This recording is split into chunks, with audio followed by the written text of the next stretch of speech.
We're gonna finish eating all the way to pooping for the afternoon people, okay? So,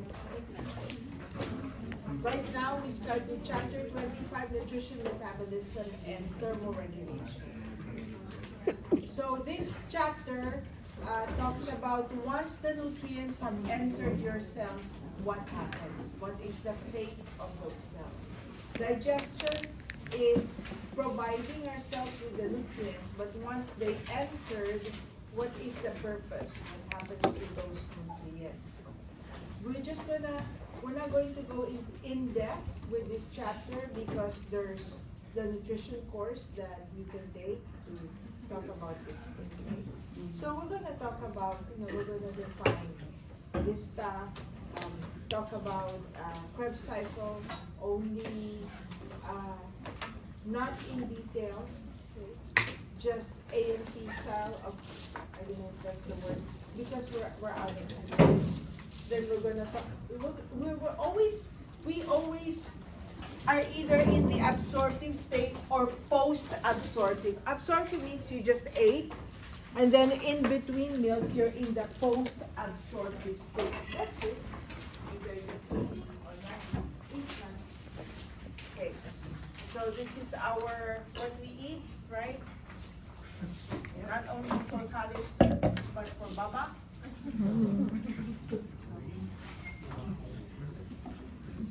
Are you serious? Do you really eat salad? Yeah.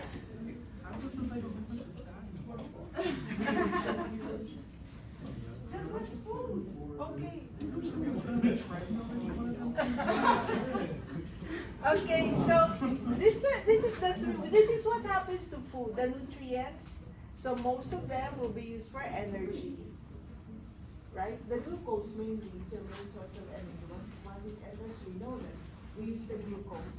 And then we also use some for structure and function, like we need it for repair our hair, our skin structure, to make whatever protein we have, functional molecules like your actin myosin, and then some of them are anything extra, it will be stored. So let's just write very briefly, okay?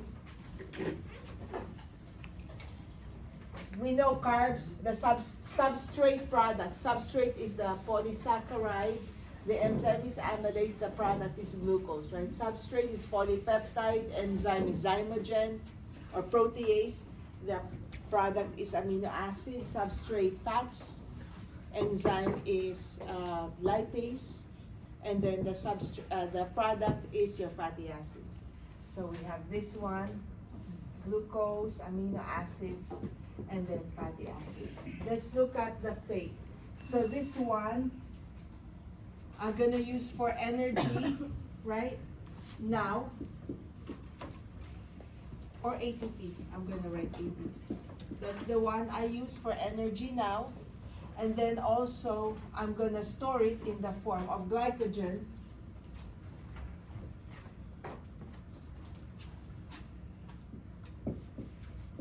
Where? Liver and what? Muscles. Liver and muscle. Okay? And then if there's still extra, if we ate a lot, the extra will be stored as fat. Adipose. It gets converted to fat because we have an unlimited capacity to store fat. I guess unlimited is not a good word to use. Even though we have unlimited, if it's too much, it can be toxic. So you will see, once you have, you're gonna see, the belly, there's fat in there, but then If there's too much, you can see a lot of fat covering your heart, maybe your internal organs. So even though it's unlimited, know that don't take advantage of it. Okay, the amino acids, we use it to for all functions, right? Like we use it to make antibodies, we use it to make collagen, etc., etc. We don't use it for energy. That's not the job description of amino acids, remember? It's your last resort. So if you have any extra amino acids, we're going to store it also as fat. Okay?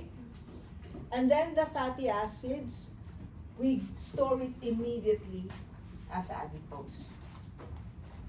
That's basically what happens when they enter the body. Okay? So there's two nutrients that we store in the body. It's glycogen and fat, right?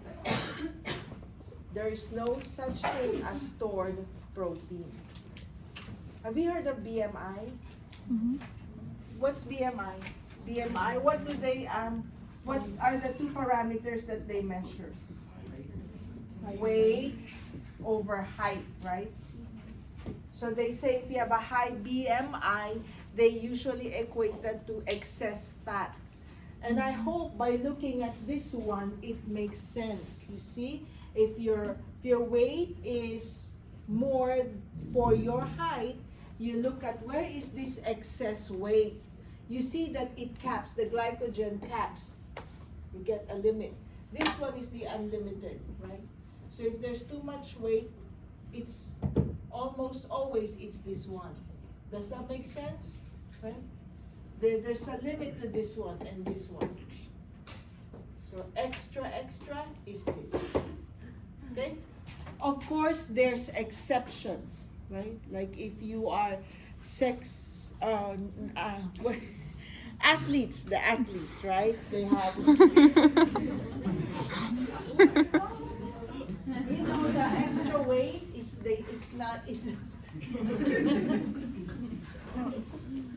it's the protein, okay? So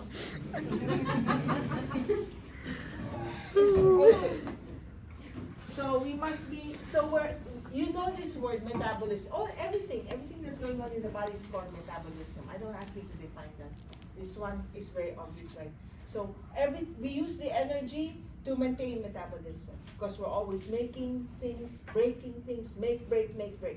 You know this one, this, I don't ask this, okay? But you know this one, anabolic and then catabolic. You know this, right? Okay. The point is, we need this one. That's what we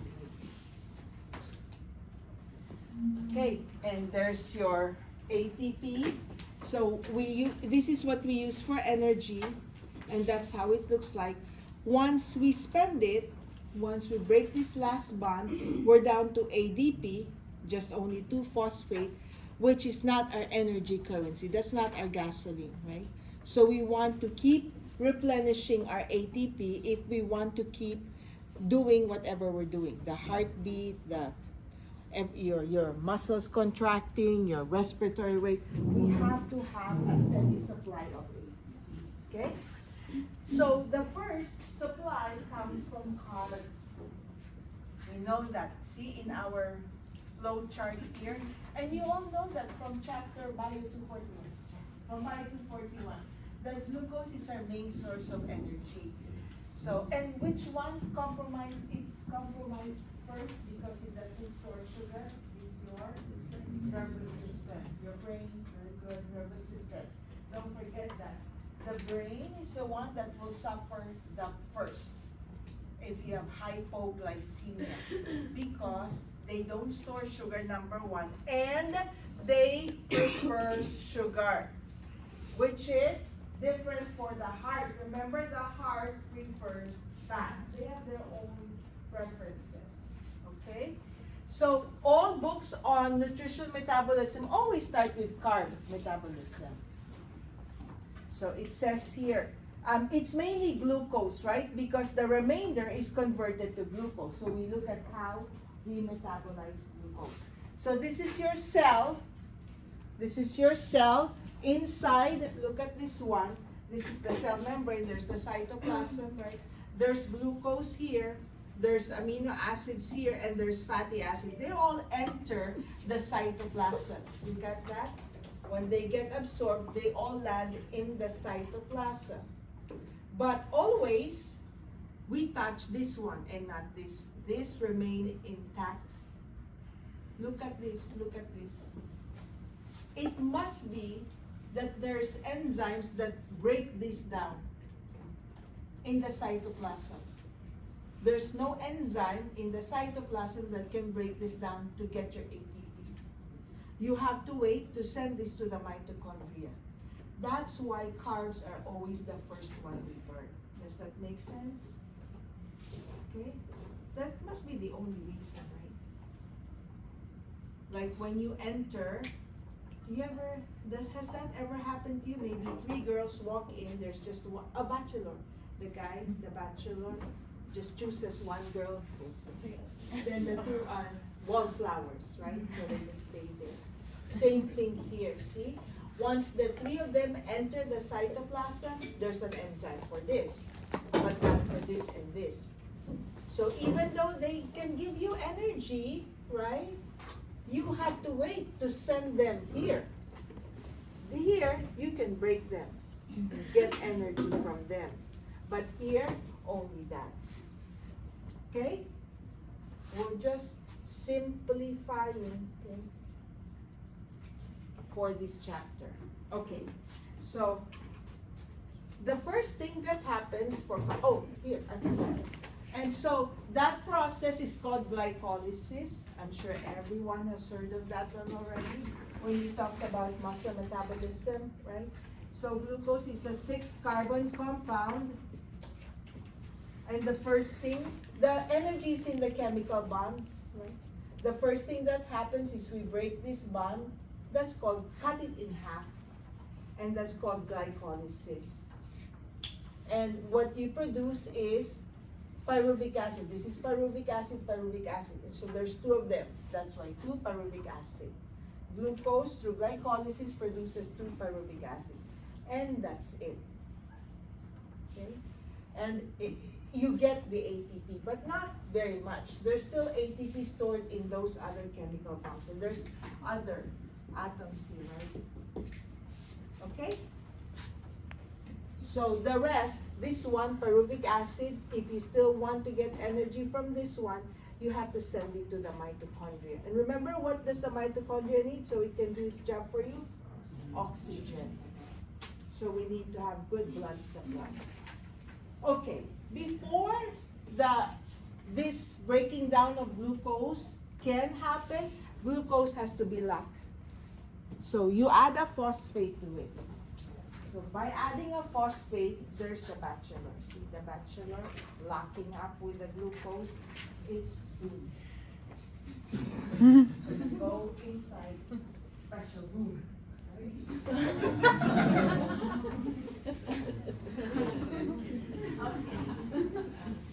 Okay, right here, see? So don't forget that G6P, that's very important. Guys, and I remember asking this in the test, the glucose that you have today, the glucose that you burn is gone forever. People write false. How can that be false? That's a true statement. Once you break it down, don't you just break all the bonds. It's gone forever. That's why you have to keep eating. A lot of people will write false. It is gone. So this is the important thing. The first step is lock it in the form of G6-phosphate. Okay? And then what happens is now it's ready to be broken down. So that's glycolysis. And now you have pyruvic acid, right? Which, if there is no oxygen, you will form lactic acid. And this lactic acid actually can be converted back to glucose, and that's called the Foley cycle. It goes up to the liver. You see how the liver is very important? You have the liver can take care of this one to prevent too much acidosis. Can go there. That's called the Cori cycle, C-O-R-I.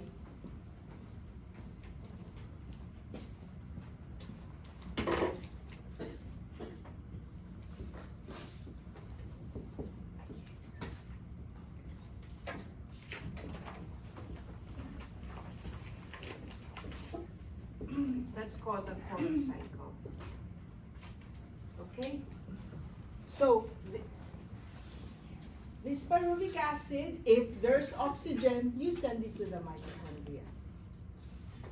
And this slide is just showing you, I like it because it has the carbon, the number of carbons. So you have 2, 3 carbons, right? You release ATP, and now this 3 carbon is what you call pyruvic. So the anaerobic part, the glycolysis, is now done. The product of glycolysis is pyruvic acid. And if there is oxygen, we're going to send it to the mitochondria. And sending it to the mitochondria is called, the process that happens there is called citric acid or Krebs cycle. And the oxidative phosphorylation, that the electron transport chain, okay? Okay. So remember this, the 2 sources of glucose are your liver and your and the muscle. But in the muscle, the glucose there is locked up and it cannot be released to be used by the rest of the body. So the glycogen inside muscle is for exclusive use of muscle only. It's only the liver that can tide you over until your next meal. That's why it's very important to have a healthy liver, okay?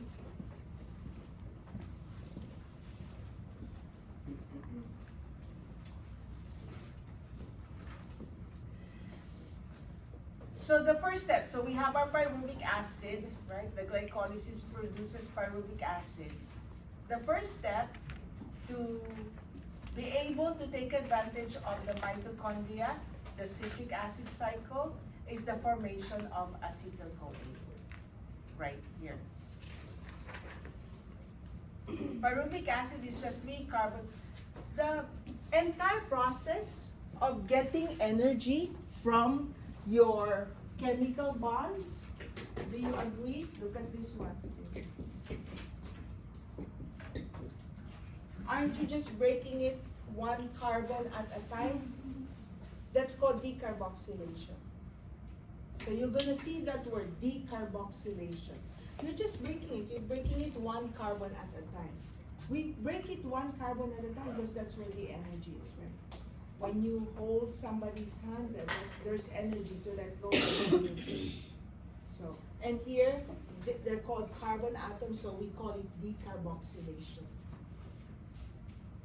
To be able to take advantage of the Krebs cycle or tricarboxylic acid cycle or citric acid cycle, those are the same. You have the mitochondria can only acknowledge or let in acetyl-CoA, nothing else. It doesn't let in amino acid or fatty acid. It only acknowledges acetyl-CoA. Is that easy to understand? Okay, so remember we had pyruvic acid, which is not acetyl-CoA. So the first thing to do is convert this to acetyl-CoA. Decarboxylate. Take out 1 more carbon. You can get ATP there also. Okay. So right there. So acetyl-CoA, which is a 2-carbon compound, this is the entire citric. These are the entire substrates for, and the way I try to think about this is maybe a subway. You know, a subway has many stops, several stops. So think of this as different stops in the subway. Okay. So the first one, the first stop is called. Oh, I don't ask for these different substrates. It's too much for you guys to know, I think, in your brain cells, okay? But look at this one. There's the 4-carbon compound oxaloacetate. And now you have a new passenger right there, acetyl-CoA. Where did this come from, guys? Acetyl-CoA came from what? Pyruvic acid, okay? And pyruvic acid came from what? Glycolysis, glucose, very good. So you must know those big terms. Okay? Okay, I am not going to ask you each and every substrate. So here, so this is the first one. Look at, it's gonna accept this passenger. So now you have 1, 2, 3, 4 plus the 2. Now you have a 6-carbon compound, right? It's called citric acid.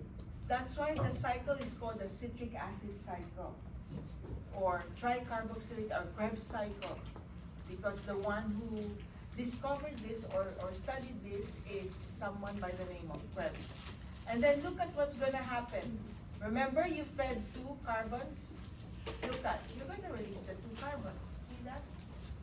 You release the 2 carbons, decarboxylation, 1 carbon at a time. It cannot be broken, all of them at the same time, because you're going to lose a lot of the energy that you could have harvested in the form of heat. You're going to waste a lot of time. Don't ask me why, because that's how we will do. This is the most efficient way for us, because some people are thinking, why can't we just break them all at the same time? We ask them. But the reason is, if we broke them all at the same time, you're going to waste a lot of energy. You won't be able to harvest it. Okay? So that's why we do it 1 carbon. What's that process to release 1 carbon at a time? Decarboxylation. You must know that word. Decarboxylation, acetyl-CoA, Krebs cycle. This is called Krebs cycle. Okay? So look at it. And then do you see this? You see this NADH, nicotinamide, and then this is flavin, adenine dihydrate. Did you know what that is? These are your B vitamins. That's why your B vitamins, it says B complex for energy, right? That's where your vitamins come in. Have you heard of coenzymes and cofactors? Right?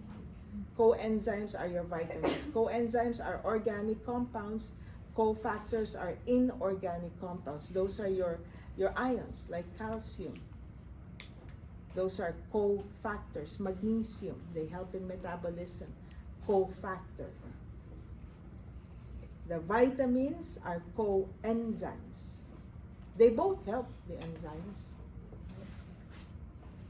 Okay, so we take this out, take this out. Then you remember, so we have ATP, right? Then you remember, in addition to the C6, what's the chemical formula of glucose? C6? H12O6. So then that means there's still energy that's stored in the H12O6. Okay? Okay? Simplify, just think, okay? There's still energy there, right? Because there's chemical bonding. So what will happen is the protons are going to be harvested by these proton carriers. Electron carriers. When you break a bond, you're exposing the electrons again, right? So these are what you call electron carriers. They're just going to carry the atoms, right, with the exposed electrons to the electron transport chain, which is this one. Again, I don't have time to go into details. We got so much more to cover. We have the renal system, ABG, reproductive system. We don't have time to go into this. Basic summary. Next, here. So now we got, did you get to this part yet? You got that? Any question? Any question on this one? We got the acetyl-CoA, which came from pyruvic acid, right? Which started the start number 1. Glycolysis, glucose, and then we got pyruvic acid, and we go acetyl-CoA, right? Because that's the one that's accepted. In other words, fat and amino acids have to be in the form of acetyl-CoA. That's the only one that can enter your Krebs cycle, okay? Then you have all these bus stops or subway stops, right? What are they doing? They're just carrying this compound, right? Because they have to be broken down 1 carbon at a time, which is what you call the process of decarboxylation. And then as you break it down, you have still energy that's released, right, from the other atoms. So they go to the electron transport chain right here. And so the electron transport chain, they say, is like a step-by-step process. Again, we cannot break it down all at the same time. Has to be step, so that we can harvest as much energy as possible. And the electron acceptor, there's a terminal electron. You know that you cannot. Do you remember when we were looking at chemical bonds, right? Ionic bonds, covalent bonds. You can't.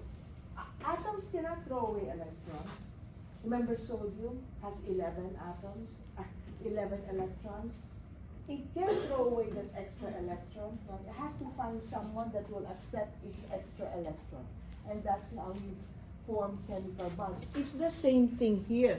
Once you're breaking the bonds and you're exposing the electrons, those electrons cannot just be thrown away.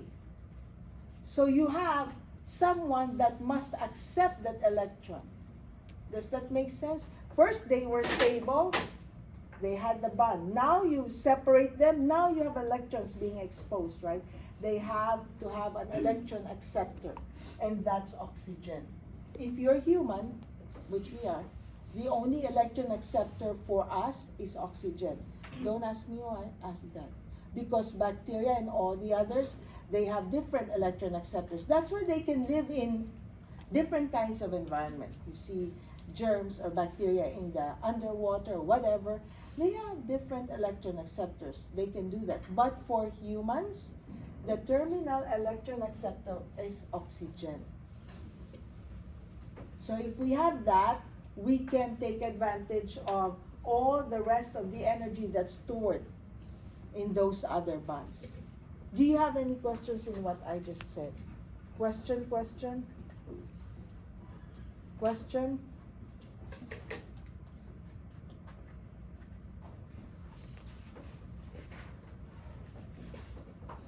So, no question.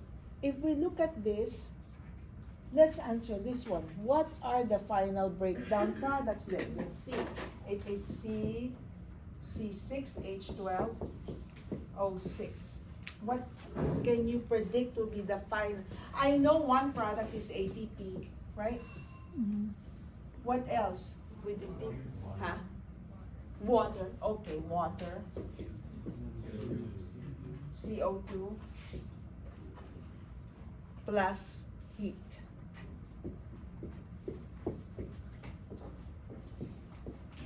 Okay? So I'm going to ask you, what do you think about amino acids and fatty acids? If they can only you can only get energy from them through the Krebs cycle and electron transport chain, do you think they have the same breakdown products? How can it be no? So they have to be turned into acetyl. Yes. And then, so you're going to have the same. You're going to have the same, yep. You're going to have the same, plus, they're going to have a little bit of a plus. But basically, they're going to have the same breakdown products. And the plus part, you must know. I'm going to tell you. You have any questions so far? Question? Try to make it as simple, but not too simple.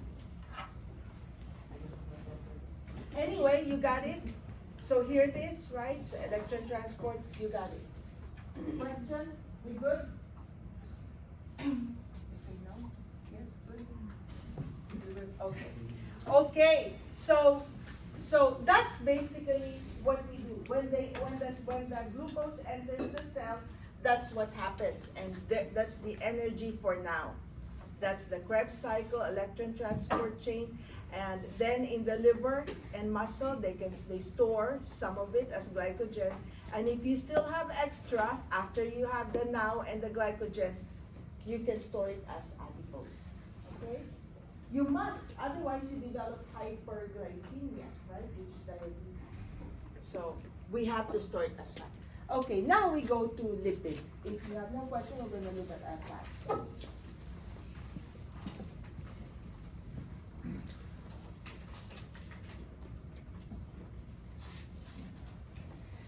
So all fats in their pure form, they are insoluble in blood, period. In their pure form. So the key is to convert it to a form that is water soluble. And the water soluble form is called lipoprotein. All of these, you must know, chylomicron, VLDL, LDL, HDL, they are lipoproteins, which means they are all soluble in blood. Or you can say they can enter the blood. They can circulate in the blood. But pure fat, we don't want that because it's insoluble in blood. What makes this soluble in blood is the protein outside. You see, this is the lipid is in there, and there's the protein coating. And there's 4 types of them. You remember they enter the lymphatics first, so don't forget. How can they enter cells? You should answer that lymphatics, right? The lacteals. That's the answer in that question. No, answer to that question. Okay, so this is the story of lipid metabolism. No, lipid processing. So here, look at, there's your small intestine. That's where you absorb your small intestine, right? Through the lacteals. Don't forget the lacteals. So the fatty acids, they enter the lymph. And in the lymph, it's converted to a chylomicron. So I'm thinking, I'm going to write down the chylomicron. I think because it's my diet, I just ate it. It's got a lot of triglycerides, and because these are the 2 that we always look at, right? Triglycerides and cholesterol. And also a lot of this because I just ate it. Of the different types of lipoproteins, the chylomicron will have the most abundant, this and this. Triglyceride and cholesterol. Okay? You following so far? Okay? So now it entered, by the way, this is how it enters, right? This is my GI tract. Right?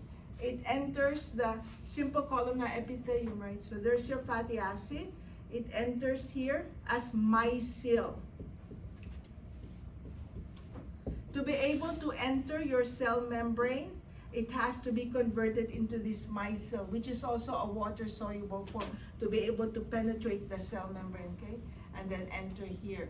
And then from here, when it goes to your lacteals, this is your lacteal, this is where it gets converted to chylomicron.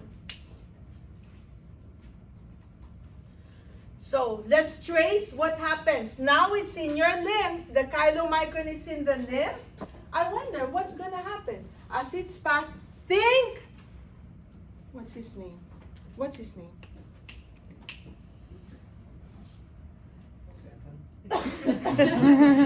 What's his name? Honey. Winnie the Pooh. Winnie the Pooh. Okay. Think Winnie the Pooh. So or Santa. Santa is okay. So here I am a chylomicron. What is the purpose of triglycerides? They are supposed to be, but what? What do we do with triglycerides? Do we use them? Don't we store them, right? So this is what happens. Look at me. I am the chylomicron. I entered your blood now, right? So I was in the lymph as chylomicron, and then remember I joined your vein, and then I'm now in your blood. I'm circulating in your blood now. I'm chylomicron. You know what I'm doing as I'm passing? I am distributing the triglyceride to the adipose cells. So all the cells, the adipose cells, they grab the triglyceride. Isn't that what adipose cells store? They store triglyceride. Did Did you get that? So it says here, let's follow. The lymph drains into the bloodstream. So the lymph contains the chylomicron. And you see, lipoproteins, it removes the lipids. And actually, the triglyceride mainly from the chylomicron. Because that's what adipose cells contain. Remember I told you? Adipose cells contain triglycerides. Cholesterol remains circulating. We don't store cholesterol. That's why, remember in 241, I said we have cholesterol-lowering drugs. We don't have triglyceride-lowering drugs. Okay? So this is triglyceride. This is cholesterol. I am chylomicron. I am distributing the triglyceride but still holding on to the cholesterol. You got that? So we got this part right here, right? See? Lipids are stored in adipocytes. That's, and what type of lipid here? Triglyceride. It's the triglyceride that's stored. So look at this, look. Then the liver, see the liver? The liver is the main processing site. So the next round trip, they go to the liver. It's the main hub, right? So they enter the liver. I think when they enter the liver, they're no longer chylomicron, right? Because they have distributed a lot of triglyceride. So when they leave the liver, they're called VLDL. And that's the same thing. The VLDL, you notice? You notice something, right? VLDL. You notice something? The triglyceride will be less, right? Because they delivered the triglyceride to the cells. But then cholesterol, in comparison, maybe they'll deliver just the liver, right? And look. Go back to the liver. You see how important the liver is in processing fat. Guys, without the liver, we cannot process any fat. This is the main hub. So look at VLDL, triglycerides removed. See, then it's going to go back. Then when it leaves, it's no longer called VLDL because it has delivered a lot of the triglycerides again. Now it's going to be called LDL when it leaves the liver another time. So let me see. So when it leaves the liver as LDL, I think maybe just like that triglyceride, because most of the triglyceride has now been deposited to the adipose tissue. You understand it? And so then, look at, there's still be lots of cholesterol. This, you want to remember, if there was anything I want you to remember, this one, and then this one, okay? The LDL is called the bad cholesterol. You know, are you familiar with the Bible, Lucifer? Everyone knows Lucifer is bad. They're L. This is your bad cholesterol. You know when you're good, you go to heaven. You see H is the good cholesterol. H for heaven. You go to heaven. Whatever will help you, that helps me. Lucifer, heaven. This is good cholesterol. Look. Look at this one. Guys, that's why it's important to take care of your liver. Look, the liver, can you see this part right here? It says liver produces empty HDL. So the liver makes a separate and it's empty. So this is empty. And so what happens is as the LDL and the HDL, as they both leave the liver, the HDL is picking up this cholesterol from the LDL. So that the LDL, it can deliver this to the adipose. That's the problem, right? The cholesterol. So when the HDL picks that, it will return it to the liver. And the liver is the one that can use the cholesterol. I wonder if you remember from 241. What are the products of cholesterol? We can use cholesterol to make what? Vitamins. Vitamin B, yes. And then your hormones, right? You use the cholesterol to make your hormones, your estrogen, progesterone, testosterone, right? You can also use cholesterol to make your bile. The liver is the one that will do that. There's no other part in the body that will do that for you. So that's why this is called good cholesterol. The reason it's good is because it grabs this cholesterol that LDL has. It will grab it and return it to the liver. So the liver can use it. If this one is down, or if you have no HDL, let's pretend you have no HDL, then the cholesterol keeps circulating, and that's the danger. You don't store it.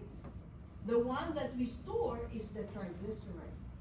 So that's why we have to have a healthy liver. Do you have any question on this slide? Any question? Tell your friends, your person next to you. Discuss this pathway.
Time is up.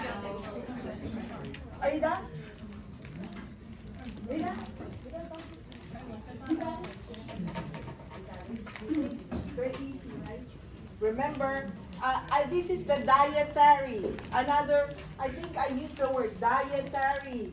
Lipoprotein is the chylomicron. That's your dietary lipoprotein because it just came from your diet. This is the one that's loaded with everything. So just follow the story, okay? And remember, H for heaven, L for bad.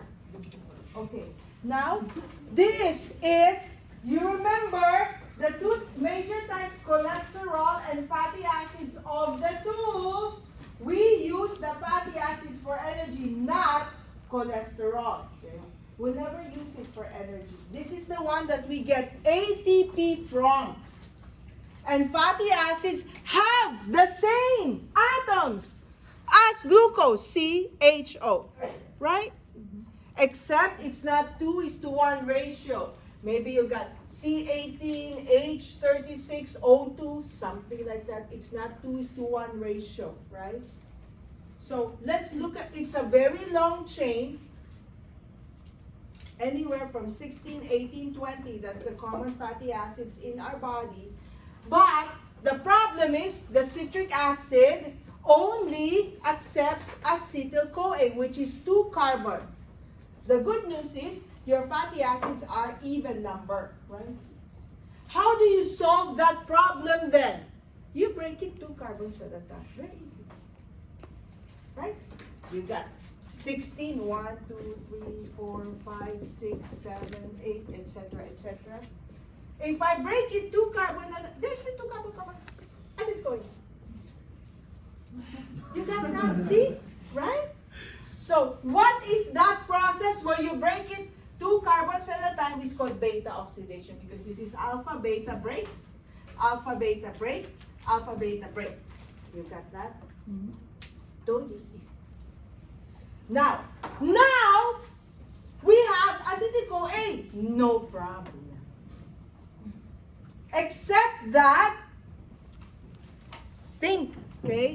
Think, like in the ladies' room, if there was only 2 stalls, there's 8 people coming in there. Do you say, can I share the toilet with you? Let's share half. Can you do that? Right. Jordan said, excuse me, I don't think so. That's exactly what happens here, right? So you cannot send all 8 at the same time. Think 2 toilet stools, 8 people.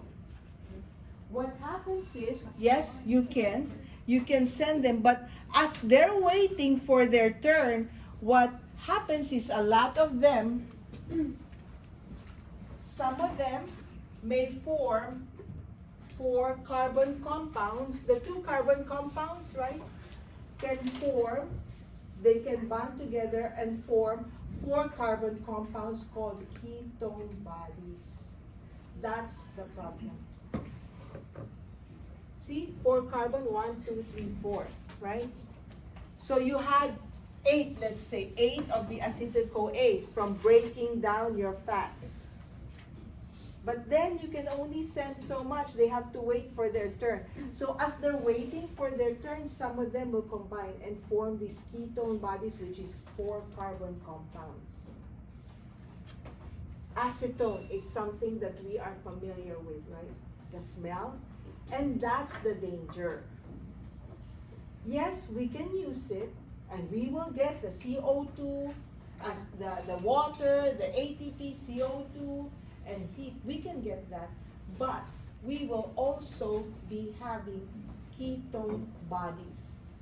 And these ketone bodies are acidic, which then create an acidic environment in the body, which is why it's not good. You can tell, like diabetics, right? Diabetics don't use sugar, so they're forced to use the fat. And so they may develop ketone bodies, and you can smell it in their breath. And then they have all kinds of neurological problems. Acidosis can affect every cell in the body. That is the danger. So if I ask you, what's the breakdown products? You know the breakdown products. It's the same, CO2, water, ATP, heat, plus, you were gonna write the big plus, ketone bodies. If I ask you, how do you get energy from here? The answer is acetyl-CoA also. What's that process? The answer is beta oxidation. But you have a big but, BUT. This one is the problem. It's a big problem. Because you develop acidosis. We didn't get to finish. Okay. So then we're going to finish up with protein metabolism. Guys, before I let you go, we're just going to do the protein very quickly. It's very easy. Just the protein, so we can stop at a good spot. For the protein, there's your amino acid over there. You see that this is how an amino acid looks like. Guys, look at it. There's the 2 carbon. So it's very easy to get energy from amino acid. It has the 2 carbon compound. But this is the problem, right? The amino group, which we cannot get energy from that. So the first step in getting energy from amino acids is this step, deamination. Take out that amino group. If you take out that amino group, you're left with acetyl-CoA, which is what you need. So this is the big but for amino acid. You're stuck with ammonia. And what happens is the liver has to process that ammonia. You have to have a healthy liver. The liver will convert the ammonia to urea, which we studied in 241. So then the urea is also toxic, but not as toxic as ammonia. The urea will then travel in the blood to go to the kidneys. You have to pee it out. So what's the breakdown products of proteins? Same thing, CO2, etc. plus ammonia,